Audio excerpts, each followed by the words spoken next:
Bom dia, Cacá. Bom dia. Bom dia aos ouvintes da Rádio Difusora. Que prazer grande a gente ter esse papo, né? Tomara que continue, viu? Tomara.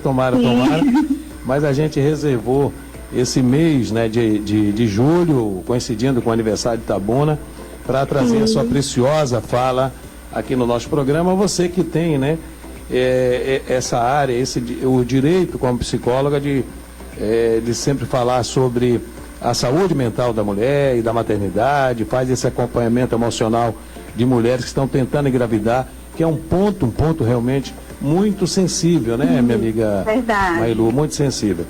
Mas hoje eu quero falar, viu, Mailu, por que é que tantos casais se separam após o nascimento dos filhos, Mailu? Fala aí pra gente. Realmente, Cacá, muitos casais acabam se separando após o nascimento de um filho, ou do primeiro, segundo filho. Na verdade, a gente observa que o número dos divórcios, né, do nosso país segue aumentando. Os dados que nós temos é que indicam que a cada 5 casais, um acaba se separando antes do bebê completar 2 anos de idade. Então, é algo que a gente tem que ficar atento, porque não acontece só em caso de uma gravidez não planejada. Mesmo para os casais que planejaram, que desejaram se tornar pai e mãe, ainda assim, muitas vezes eles podem acabar se separando quando começam a viver os desafios da maternidade e da paternidade. O nascimento do bebê, ele vai trazer uma mudança para a vida do casal, vai desorganizar aquela rotina, né, do casal. Então, vai gerar um desequilíbrio, podemos dizer, naquela vida, naquela rotina, aquele ritmo que eles viviam, seja esse bebê planejado, né, uma gravidez planejada ou não. Então, vai gerar essa mudança muito intensa na vida do casal.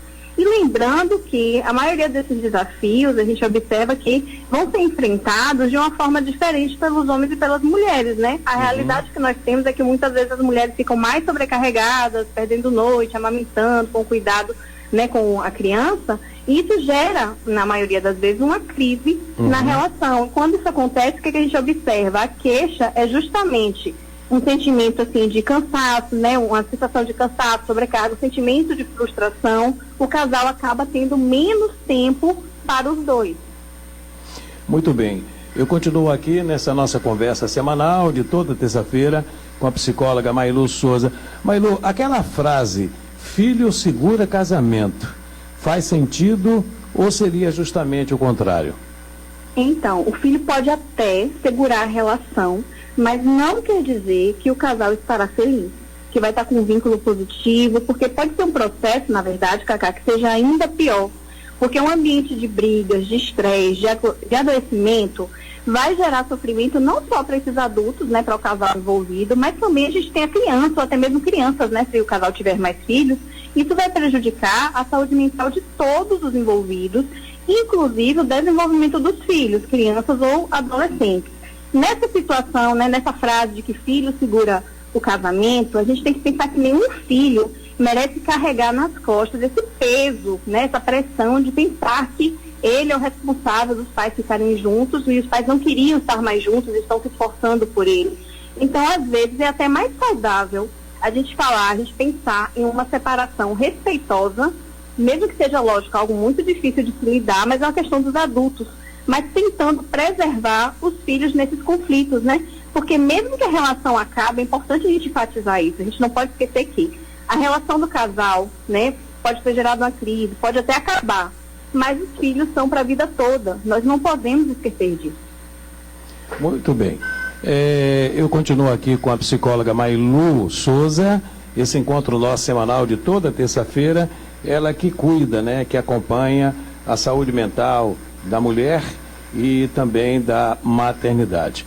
Mailu, quais seriam as maiores dificuldades que os casais se queixam para os psicólogos?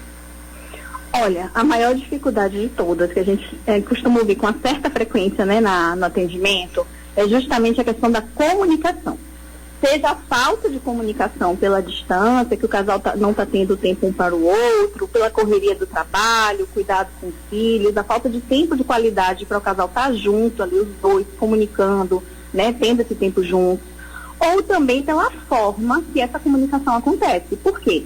Pelo estresse do dia a dia, como a gente falou, a noite mal dormida com criança, né? Um dos dois, né, o marido ou a mulher, um dos dois pode estar assim, muito estressado, podem acontecer conflitos, brigas.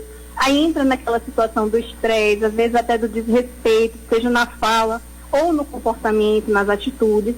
Depois gera aquele arrependimento, mas o que foi dito não se apaga. Então, assim, viram a mágoa, viram o desgaste. É um efeito, assim, bola de neve, né? Começam com as pequenas coisinhas do dia a dia, aquela queixa do dia a dia que vai aumentando. Então, é muito importante a gente observar essas questões desses conflitos, a forma que a comunicação está acontecendo, ou no caso, quando ela não está acontecendo. E, além disso, uma outra queixa, Cacá, muito frequente dos casais é que, justamente, às vezes o casal tem focos diferentes. Ou seja, chegou o filho, começou uma família, eles construíram essa família, mas os dois não estão da mesma maneira na relação. Eles têm focos, objetivos de vida diferentes, não estão em sintonia. Cada um quer uma coisa, cada um quer do seu jeito. Também é uma queixa muito comum e que falta diálogo e alinhar o que é que os dois querem nessa relação. Agora, como a psicologia pode ajudar os casais que estão vivendo essa situação de dificuldades no relacionamento, Mailu? Então, primeiro, né, a psicologia vai ouvir, vai acolher esse casal, vai ouvir essas queixas, é um trabalho focado, né, na realidade, nos problemas que cada um vem trazendo, vem apresentando com essas queixas. E a gente vai focar em ouvir e melhorar essa comunicação, ajudar esse casal a alinhar os objetivos, entender a realidade, né? Eles têm que entender essa realidade que filho muda realmente a rotina, que a vida não vai ser como era antes, que a liberdade mudou, o tempo de antes, né, que eles tinham antes não é o mesmo agora, mas que apesar de todo esse peso de responsabilidade que existe para os dois, que é importante enfatizar isso, não só para a mulher, né, tem que ter essa divisão justa na questão das tarefas, eles têm que focar em uma parceria. Então, como psicólogo, a gente não diz o que é que eles têm que fazer, mas a gente ajuda o casal a encontrar dentro daquela realidade deles o que é que faz sentido para que eles possam